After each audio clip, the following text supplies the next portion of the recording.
आज का ये वीडियो मिशन 80 प्लस के स्ट्रैटेजी से रिलेटेड है। हम लोगों ने कुछ दिन पहले जो एक स्ट्रैटेजी स्टार्ट किया है, यानी कि एक प्लान किया है वीकली आपको टारगेट देने की और उसके बेसिस पे वीकली टेस्ट लेने का। उस मिशन 80 प्लस के अंदर हम लोगों ने अभी तक एक टेस्ट कंडक्ट कर चुके हैं, जो कि आपका टेस्ट 1 हमारा हुआ था 28 ऑफ जनवरी को। आज जब ये वीडियो रिकॉर्ड हो रही है वो डेट है आपका 3 ऑफ फरवरी। हमारा जो नेक्स्ट टेस्ट है सेकेंड वीक वाले, वो है हमारा वीक 2, अब हमारा कल कंप्लीट हो रहा है। तो टेस्ट 2 का जो आपका डेट है वो है 4 फरवरी कल। टाइमिंग जो है अलग-अलग स्टूडेंट के लिए अलग-अलग तरीके से रखा है। जो अगर लक्ष्मी नगर में आके अगर टेस्ट आप देना चाहते हो, जैसे पीछे दे रखा था।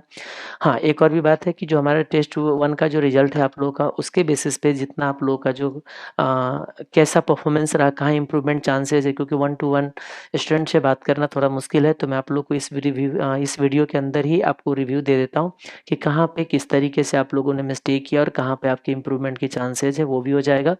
और अगला जो हमारा टेस्ट 2 है उसके अंदर हमने म्यूचुअल फंड भी रखा था। तो फॉरेन एक्सचेंज का तो वीडियो हमने ऑलरेडी डाला हुआ है, रिवीजन का, कॉन्सेप्ट और क्वेश्चन का। लेकिन कुछ स्टूडेंट का कहना था कि सर म्यूचुअल फंड भी हो जाता तो अच्छा रहता। तो मैं म्यूचुअल फंड का जो रिवीजन है वो आपको कल मैं मॉर्निंग में कर रहा हूँ, लाइव करूँगा 7 से लेके, याद रखना 4 फरवरी कल 7 टू, प्लान है कि 9:30 तक हो जाना चाहिए, 2.5 आवर में, नहीं 3 आवर्स लगेंगे। तो जितना भी होगा, तो जितना तब भी जाए, हम इसको टाइम सेट नहीं करें, लेकिन अप टू आपका 10 ओ क्लॉक से ज़्यादा आपका नहीं जाना चाहिए। तो ये यूट्यूब पे लाइव होंगे आपका, आप लोग ज्वाइन कर सकते हो। फिर कुछ लोग बोलेंगे क्या आपका ये रिकॉर्डेड अवेलेबल रहेगा यूट्यूब पे? हाँ जी, वो अवेलेबल रहेगा। लेकिन अगर लाइव करोगे तो एक चीज़ ये होता है कि जो भी डाउट आता है तो आप उस टाइम डाउट अगर पूछते हो तो आपका वो डाउट भी क्लियर हो जाएगा हाथ के हाथ। और ऊपर से क्या होता है, कंटिन्यूटी मेंटेन हो जाता है। आपको ये क्लियर है कि वो 3 घंटे के अंदर आपका म्यूचुअल फंड रिवाइज हो जाएगा। अगर वही रिकॉर्डेड देखने की बात करोगे तो बार बार पोस्टपोन करते रहोगे, बीच में कोई मोबाइल कॉल आ गए, कुछ हो गए, तो डिस्टर्बेंस ज़्यादा होता है। फिर आप वो डिसीजन आप अपना लेते रहिए। तो जो भी पॉसिबल है वो आप लाइव ज्वाइन कर सकते हो। और जो लक्ष्मी नगर नियर बाई हो वो आप अपना सेंटर पे भी आ सकते हो। जैसे अभी आपने अमेंडमेंट के लिए आप लोग आए थे, अच्छा लगा मुझे कि आप लोग थोड़ा सा सामने रहते हो, तो मुझे भी क्या होता है, एनर्जी थोड़ा सा ज़्यादा रहते हैं। तो मैं बोलूँगा, क्योंकि आप लोग का रिक्वेस्ट भी ये था कि कोई भी रिवीजन कराओ तो हमें बता देना, ताकि हम लोग लक्ष्मी नगर सेंटर या जो भी नज़दीक वाले नियर बाई नोएडा के आसपास भी हो, वो भी आप आना चाहो तो आ सकते हो, क्योंकि इतनी स्पेस है हमारे पास, कोई टेंशन नहीं है। तो आप लोग जो आप फिजिकली आना चाहते हो फेस टू फेस आके कर लीजिएगा, मॉर्निंग संडे 7 टू 10। अब आते हैं आगे, हम लोग बात करते हैं टेस्ट 1 के रिव्यू पे, किस तरीके का आपका परफॉर्मेंस रहा। वो तो अनाउंसमेंट था कि म्यूचुअल फंड के रिवीजन का। अब देखिए, हमने जो आपका, अच्छा एक और भी चीज़ आपको फॉर्म कंफर्म कर दूं कि हमने टेस्ट 1 जो लिया था आपका, ये 30 मार्क्स का था। लेकिन मुझे लगा कि मेरे को थोड़ा सा मार्क्स इंक्रीज कर देना चाहिए, तो मैं आगे के जितने भी टेस्ट होंगे वो मैं आपका 50 मार्क्स का रखूंगा।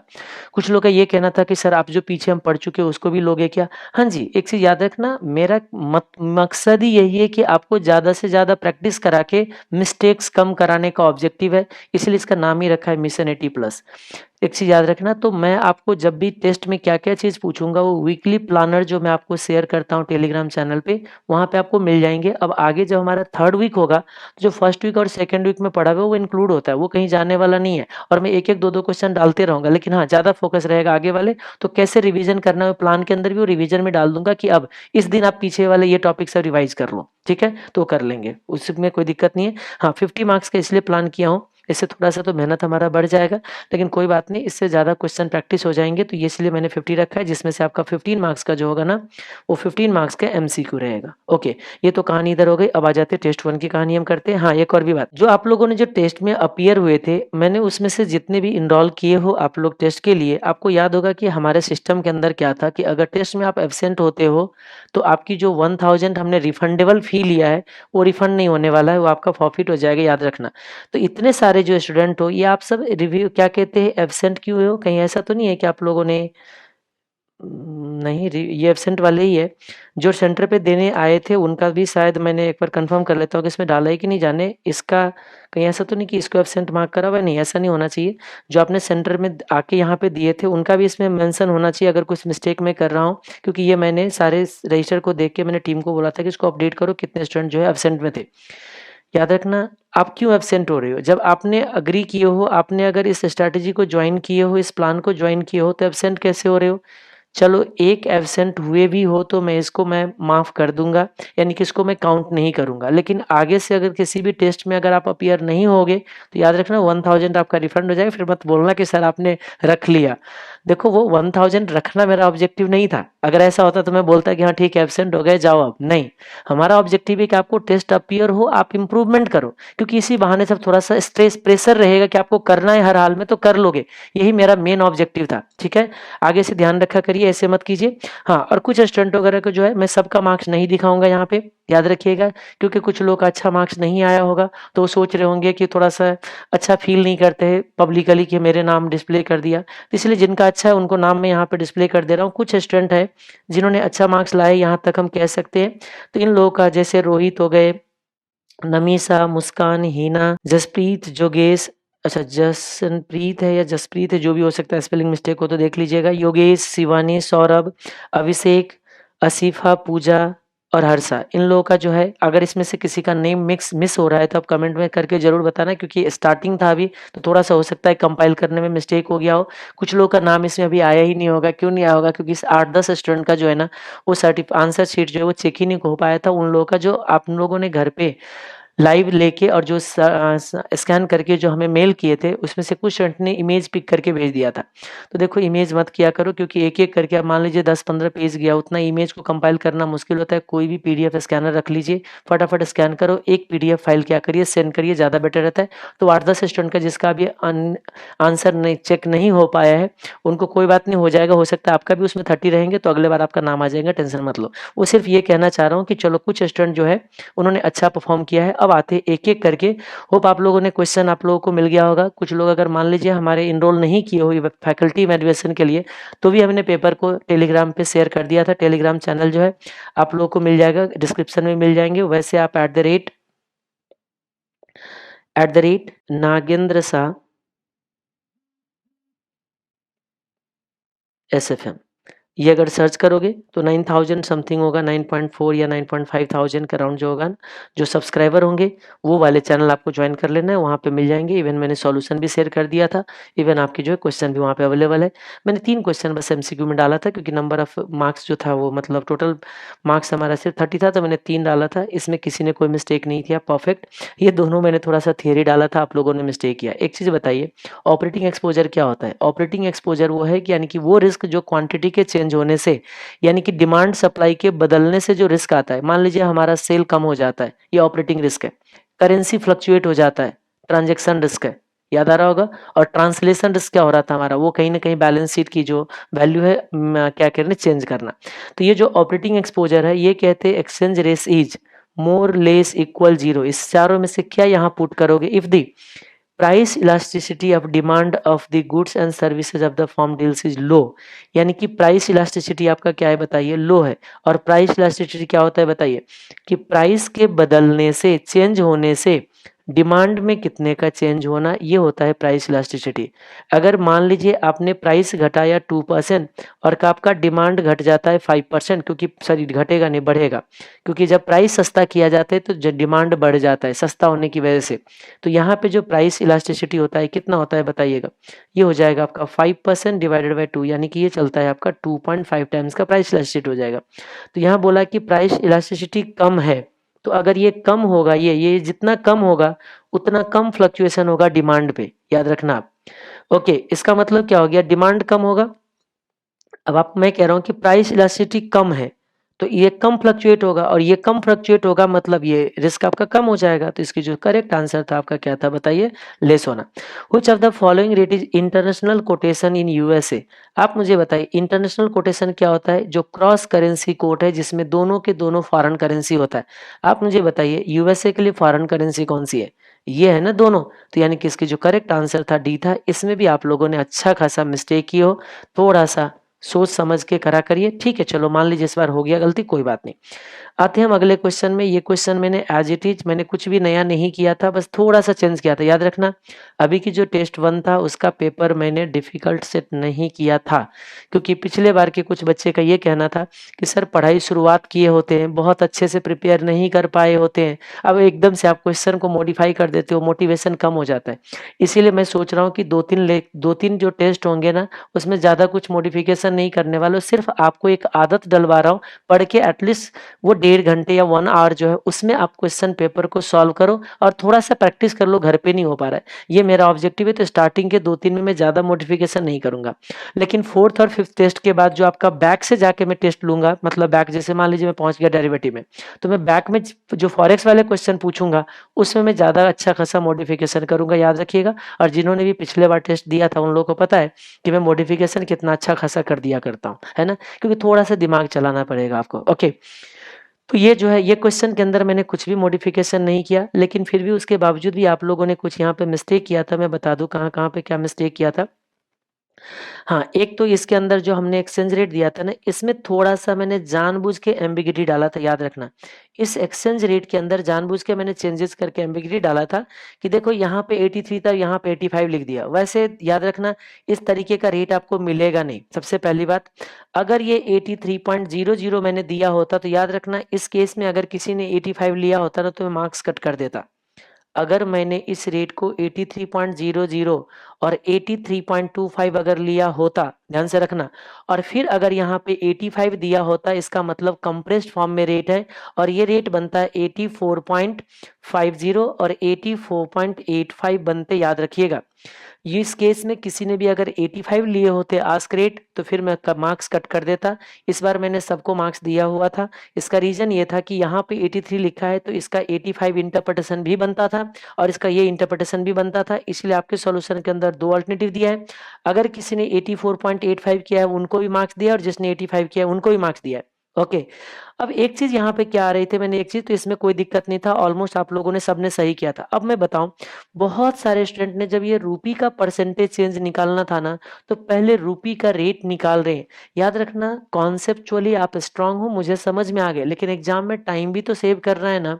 अगर आपने रूपी 1 का पहले डॉलर समथिंग रेट निकाल रहे हो और फिर रूपी का आप प्रीमियम डिस्काउंट अप्लाई करो, ऐसा क्यों करो, डायरेक्टली रेट यूज करो ना। हमने बता तो रखा है कि अगर रूपी का अगर कैलकुलेशन करना है तो डायरेक्टली आप बेस करेंसी बदल दो, हाई रेट रख दीजिए, यानी कि ये जो पहले लेते थे आप स्पॉट रेट, यहाँ पे आपको क्या लेना है बताइए, फॉरवर्ड रेट लेना है या फॉरवर्ड रेट है तो स्पॉट रेट लेना है, जो भी है अब उसमें देखना पड़ेगा। ये प्रीमियम या डिस्काउंट, ये प्राइस करेंसी है ना, तो प्राइस करेंसी में हम लोग लेते हैं फॉरवर्ड रेट। तो ये जो आपकी जो बेस आ रहा होगा ये बेस आपका फॉरवर्ड रेट आ रहा होगा, सीधा ये बेस करेंसी को बदल के डायरेक्टली कैलकुलेशन कर लो, याद रखिएगा, उसमें टाइम सेव होंगे। इसमें मैंने देखा बहुत सारे लोगों को रुपी का रेट कैलकुलेट करके आगे बढ़ रहे थे। ओके, और बाकी कहीं पे कोई दिक्कत नहीं था। एक मॉडिफिकेशन मैंने यहाँ पे ये किया था कि 90,000 रुपीज आपके किसी करंट अकाउंट में पड़ा हुआ है तो 2% का इस पे क्या है बताइए, इंटरेस्ट आपको मिल रहे थे। बहुत सारे स्टूडेंट ने क्या किया, पहले अमाउंट विड्रॉ कर लेता है, कन्वर्जन कर लेता है, देन इंटरेस्ट चार्ज करते हैं। आंसर मैच हो जाएगा, लेकिन ये काम नहीं करना है। क्यों नहीं करना है आप मुझे बताइए। आपके एक डॉलर अकाउंट है, डॉलर में आपको इंटरेस्ट मिल रहा है 2% का, तो अगर आफ्टर 2 मंथ या 3 मंथ जो भी है, 3 मंथ के बाद अगर इनकैश करा रहे हो तो आपके उस अकाउंट में से डॉलर ही ज्यादा आएगा। तो जब डॉलर ज्यादा आएगा तो आप मुझे बताओ, तो फिर डॉलर की क्वांटिटी को बढ़ाओ ना, ना कि उसके अमाउंट को। आंसर मिलाना आपका ऑब्जेक्टिव नहीं होना चाहिए। तो होना क्या चाहिए, 90,000 पे पहले आपका जो इंटरेस्ट है वो ऐड होना चाहिए, ध्यान से रखना यहाँ पे। ये देखो सीधा आपका 90,000 पे सीधा इंटरेस्ट ऐड हो जाना चाहिए। इतना अमाउंट विड्रॉ करोगे, रिसीवेबल है आपके उसमें से, अब उसको कन्वर्जन कराते रहो आप। ओके, तो कुछ लोगों ने यहाँ पे मिस्टेक किया। तो इस क्वेश्चन में ओवरऑल परफॉर्मेंस आप लोगों का ठीक ठाक रहा, याद रखिएगा। दूसरे क्वेश्चन में तो ऑलमोस्ट किसी ने मिस्टेक नहीं किया, क्योंकि इस क्वेश्चन ये क्वेश्चन इतने बार एग्जाम में आया हुआ है और मैंने भी एज इट इज डाल दिया था कि देखो किस तरीके से परफॉर्म करते हो ये 2% अपफ्रंट प्रीमियम वाले। हाँ, कुछ बच्चे ने अभी भी जो मिस्टेक किया था उसमें मिस्टेक बस यही किए थे कि अपफ्रंट प्रीमियम जो होते हैं ना वो निकाला था स्पॉट रेट की इक्विवेलेंट अमाउंट पे। याद रखना स्पॉट रेट के इक्विवेलेंट अमाउंट पे अपफ्रंट प्रीमियम आपके नहीं आएंगे। अपफ्रंट जो आएंगे आपका वो फॉरवर्ड रेट, 6 मंथ की जो ये फॉरवर्ड रेट है ना, फॉरवर्ड रेट से जो इक्विवेलेंट अमाउंट आएंगे उस पे आपका 2% कैलकुलेट होगा, याद रखना। कुछ स्टूडेंट ने क्या किया था, ये 64 फॉरवर्ड रेट ना यूज करके कुछ स्टूडेंट ने यहाँ पे स्पॉट रेट यूज किया था और उस स्पॉट रेट के बेसिस पे उन्होंने कन्वर्जन किया था, वो गलत हो जाएगा, याद रखिएगा। अब मुझे नहीं पता कैसे आप लोग, क्योंकि क्लियरली बोला है फॉरवर्ड अमाउंट का 2%, बाकी सबका इसमें जो है अप टू दिमाग था, कहीं पे कोई दिक्कत नहीं था, इंटरेस्ट वगैरह के एडजस्टमेंट में भी कोई इशू नहीं था। ओके। फिर उसके बाद था क्वेश्चन नंबर 4। इसमें कुछ स्टूडेंट ने ये जो इसमें 2 डेट पे पेमेंट करना था आपको, 60 डेज और 90 डेज में। तो एक 60 डेज का पेमेंट था, एक हमारा 90 डेज का पेमेंट था। तो याद रखना सप्लायर जो है ना हमें 60 डेज का इंटरेस्ट फ्री क्रेडिट दे रहा है, शायद यहाँ पे इंटरेस्ट फ्री क्रेडिट जो है ना ओनली 60 डेज का दे रहा है। तो यहाँ पे भी मैंने एक चीज क्या देखा, आप लोग कैलकुलेशन मैच कराते हो, ऐसा मत किया करो। देखो ध्यान से कैसे, 30 डेज का इंटरेस्ट फ्री है, तो यहाँ पे जो पेमेंट होगी ना, ये पेमेंट होगी $10 मिलियन यानी कि 100 लाख। और अगर 90 डेज पे पेमेंट करेगा ना तो सप्लायर ही चार्ज करेगा इंटरेस्ट। ये जो आपका 8% इंटरेस्ट जो बोला है ना, ये सप्लायर चार्ज करेगा। तो आप लोग क्या करते हो, पहले इक्विवेलेंट अमाउंट कन्वर्ट कर लेते हो और देन जाके इंटरेस्ट चार्ज करते हो। मतलब लॉजिकली आप सोचते ही नहीं हो। आप मुझे बताओ, अगर सप्लायर इंटरेस्ट हमसे ले रहा है तो सप्लायर तो हमारे को इनवॉइस अमाउंट ही बढ़ा के लेगा ना, क्योंकि इनवॉइस अमाउंट तो हमारा फॉरेन करेंसी है। तो जो पेमेंट होगी ना, उसी में आपको 3 मंथ का इंटरेस्ट बढ़ा देना है। नहीं 3 मंथ नहीं, वन मंथ का। तो इसमें जो आपका 100 है ना, 8% का रेट होगा, 8 डिवाइडेड बाई 12। अच्छा चलो कैलकुलेशन तो यहाँ करा ही हुआ है। अब सीधा पहले ही काम क्या करना पता है आपको, ये जो आपका सप्लायर एनर्जी, ये जो इंटरेस्ट है ना, ये ऐड करके पहले डॉलर का अमाउंट टोटल बनाओ आप। समझ में आ गया बात। और देन उसके बाद क्या करना, रेट अप्लाई करना, 90 डेज का जो फॉरवर्ड रेट होगा वो अप्लाई करेंगे। तो कुछ बच्चे को जो है ना वो कैलकुलेशन पहले कर लेता है इंटरेस्ट, देन जाके ऐड करते नहीं, पहले ये आपका क्या हो जाएगा, ऐड होके ये इनवॉइस अमाउंट बदलेंगे और उसके लिए आपको 90 डेज का रेट अप्लाई होगा, यहाँ पे आपका 60 डेज का। इसमें भी बहुत ज्यादा कोई मिस्टेक्स आप लोगों ने नहीं किया था, मैं ओवरऑल की बात कर रहा हूँ। कुछ स्टूडेंट तो सिर्फ मतलब पढ़ाई नहीं शुरू कर पाए थे, शायद लेट से ज्वाइन किए थे, कुछ बस थोड़ा सा 2-4 ही लाइन लिख पाए। कोई बात नहीं, देखो स्टार्टिंग है चलेगा, लेकिन आगे से इंप्रूवमेंट चाहो, आप इंप्रूवमेंट करना है। मैं अगर एफर्ट लगा रहा हूँ तो आपको भी उस एफर्ट को मटेरियलाइज करना है। सिर्फ ऐसे नहीं कि हाँ कैजुअली हो जाएगा, नहीं, थोड़ा सा एफर्ट डालने पड़ेंगे। 3 महीने तो है, 3 महीने बस दिन रात एक कर दीजिए। फिर उसके बाद जो मर्जी करते रहो, जो मर्जी करो, सब एक्सेप्टेबल है। 3 मंथ जम के मेहनत कर लो, मेरे से जितना मेहनत करवाना है करवा लो। मेरे को बोलो कि सर आप 12 बजे लाइव, 12 बजे रात को मैं लाइव आने को रेडी हूँ। आपको कोई दिक्कत है, आप टेलीग्राम पे पूछो, व्हाट्सएप पे पूछो। मिशन 80+ के लिए तो अलग व्हाट्सएप ग्रुप बना रखा है। मान लीजिए किसी में रिप्लाई रह गया तो आप मुझे फिर से मार्क कर दो, मैं कोशिश करूंगा। जैसे अब अभी आप लोगों को मैं कल म्यूचुअल फंड का रिवीजन ले रहा हूँ। अब आप लोगों को लगता है किसी म्यूचुअल फंड के किसी पर्टिकुलर क्वेश्चन में डाउट है, कमेंट करो कि सर ये क्वेश्चन को डिस्कशन कर देना। तो मैं रिवीजन में स्पेशली उस क्वेश्चन का आपको रिवीजन में आपको क्वेश्चन सॉरी उस वीडियो में आपको रिवीजन वीडियो के अंदर उस क्वेश्चन का डिस्कशन ऑब्वियसली करूंगा ही करूंगा। इवन मान लीजिए मेरे बुक से आप नहीं पढ़े, फिर भी आपको लगता है कि मेरे वीडियो आपको बेनिफिशियल हो रहा है, तो आप क्वेश्चन का मुझे आप पेज नंबर, स्टडी मैट का रिसेंट वाले पेज नंबर रेफर कर देना। मैं वो क्वेश्चन मेरे पास बुक में जो भी होगा होगा ही होगा मेरे बुक में, तो उसको मैं रेफर करके आपको उस क्वेश्चन को रिवाइज करा दूंगा। ठीक है, आगे बढ़िए। अच्छा, एक क्वेश्चन में मैंने मॉडिफिकेशन किया और सब हो गए, धड़ाम से रोड पे आ गए। मैक्सिमम बच्चे, यानी कि जिसका भी अगर मैं बोलूं मार्क्स अगर 30 नहीं आए हैं, तो उसमें से मैक्सिमम स्टूडेंट ने मिस्टेक किया है ये पोस्ट शिपमेंट क्रेडिट वाले में, जहां पे आपको राउंडिंग ऑफ करना था फॉरवर्ड रेट का। आप कुछ लोग तो खुश हो गए, अरे वही पुराने क्वेश्चन आ गए हमारे जो एग्जाम में आया हुआ था, पोस्ट शिपमेंट क्रेडिट वाले, जम के धराधर सॉल्यूशन दे दिए। सोचा ही नहीं कि क्या मॉडिफिकेशन किया है। महापुरुषों, ये आपको मिस्टेक किया है, बहुत सारे मैक्सिमम स्टूडेंट की मिस्टेक सिर्फ इस क्वेश्चन के अंदर है। इतना सा चेंजेस नहीं झेल पाए आप लोग, हद है। देखो क्या हुआ था, डिक्रीजिंग ऑर्डर डिस्काउंट को इंडिकेट करता है। पहले की आपके क्वेश्चन के अंदर प्रीमियम पे था, जब प्रीमियम पे था तो आपको लोअर राउंडिंग ऑफ करना था, क्योंकि देखो 20 डेज का ट्रांजिट पीरियड है और ये आपका 60 डेज का बिल है, मतलब टोटल आपका 80 डेज बनता है। तो राउंडिंग ऑफ करना है, इससे नीचे 62 महीने बनता है, इसके ऊपर 3 मंथ बनता है। तो ये राउंडिंग ऑफ का रूल, अगर मान लीजिए किसी को अगर आपको लगता है कि ये पोस्ट शिपमेंट क्रेडिट आपका रह गया है, तो मैं एक काम करूंगा, आज मैंने जो एग्जाम ओरिएंटेड बैच लिया था उसमें मैंने ये पोस्ट शिपमेंट क्रेडिट कराया हुआ है आज ही की क्लास में। तो उसको मैं वीडियो जो अभी अपलोड करूंगा कल या परसों में अपलोड, कल तक या परसों तक अपलोड हो जाएगी, उसका मैं लिंक आपको इसी वीडियो के डिस्क्रिप्शन में भी डाल दूंगा और टेलीग्राम पे भी डाल दूंगा। और मैं टाइमिंग मेंशन कर दूंगा कि कितने टाइम पे वो पोस्ट शिपमेंट क्रेडिट है। मुश्किल से हाफ एन आवर की वीडियो होगा, उसको जरूर देख लीजिएगा, वहां से आपको क्लैरिटी सारे के सारे आपको आ जाएंगे। जो वही एग्जाम ओरिएंटेड बैच जिसका मैं फॉरेन एक्सचेंज का सारे वीडियो यूट्यूब पे डालने वाला हूँ, ये मैंने आप लोग की रिक्वेस्ट पे मैंने माना हुआ था। ऑलरेडी आपका 6 लेक्चर जा चुके हैं, अब बाकी जितना भी रहता है अप्रॉक्सीमेटली प्लान है कि 12 तक हो जाना चाहिए। अब 12 नहीं होगा तो हो सकता है 13 भी चला जाए, लेकिन 12 तक हो जाए तो ज़्यादा बेटर है। तो देखते हैं, वैसे कोशिश हमने किया है कि आपकी टाइम वेस्ट ना करें, ज़्यादा से ज़्यादा टाइम इफेक्टिव मतलब यूटिलाइज करें, लेकिन ऐसा भी नहीं कि सीख ही नहीं पाएंगे तो फिर क्लास लेके क्या फायदा है। तो सीखना भी है और टाइम भी मतलब मिनिमाइज करना है, उसको यूटिलाइज करना है फुल्ली। तो वहाँ पे आपको मिल जाएगा, वो वीडियो आप देख लीजिएगा। वैसे पोस्ट शिपमेंट क्रेडिट पे पहले से भी वीडियो डाला होगा, तो कोई बात नहीं, नया वाले डाल देंगे तो हो सकता है नए तरीके से मैंने सोचा होगा। तो इसमें जो राउंडिंग अप होता है, देखिए डिक्रीजिंग ऑर्डर जब होते हैं तो डिक्रीजिंग ऑर्डर की राउंडिंग अप होता है अपर मंथ में, तो आपकी राउंडिंग अप यहाँ पे करना था आपको, सॉरी 2 मंथ में नहीं 3 मंथ में। मैक्सिमम बच्चे जो 2 मंथ में राउंडिंग अप करा था वो गलतियां।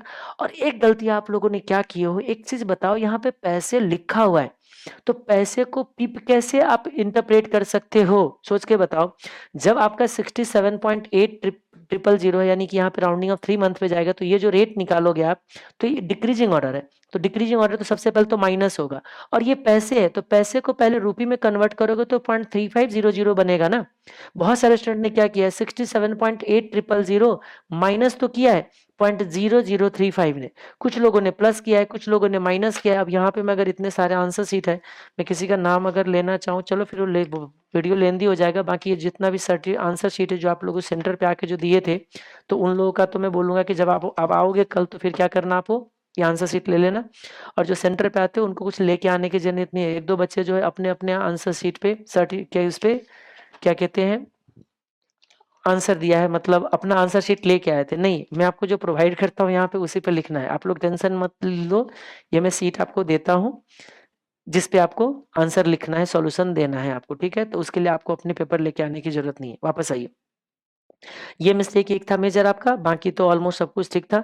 एक्सचेंज रेट कोटेड है ना, बिल्कुल हाँ जी। बाकी और मोस्ट मतलब जिसका भी मिस्टेक था, सारे इसी पॉइंट पे मिस्टेक थे आपके, और बाकी ऑलमोस्ट सब कुछ सेम था। परफॉर्मेंस ठीक था, चलो खुशी हुई, सबको थोड़ा सा अच्छा लगा कि आप लोग जो है थोड़ा सा मेहनत कर रहे हो, पार्टिसिपेट करने की कोशिश कर रहे हो। तो होप इस बार जो हम लोग जिस मकसद से ये जो हम इतना मेहनत करने की कोशिश कर रहे हैं वो मटलाइज हो, और सबका आप लोग का नहीं 80+ तो एटलीस्ट 60+ तो आए। तो मिलते हैं फिर हम लोग कल मॉर्निंग में वो म्यूचुअल फंड के रिवीजन के लिए। और जिसको भी म्यूचुअल फंड में किसी क्वेश्चन में आपको ज़्यादा ही तकलीफ है, तो जरूर कमेंट करके बताना कौन सी क्वेश्चन है, और उस चीज़ों को मैं कल के रिवीजन में कंसीडर करने की कोशिश करूंगा। रिवीजन में करूंगा समरी नोट से, समरी जो कॉन्सेप्ट समरी बुक है उससे रिवीजन उससे करूंगा, और क्वेश्चन पे भी डिस्कशन करेंगे, क्योंकि कॉन्सेप्ट तो बहुत ज़्यादा है ही नहीं, ज़्यादा जो डिस्कशन होना है म्यूचुअल फंड में क्वेश्चन पे। तो होप आप लोग जो है इसका बेनिफिट ले पाओगे।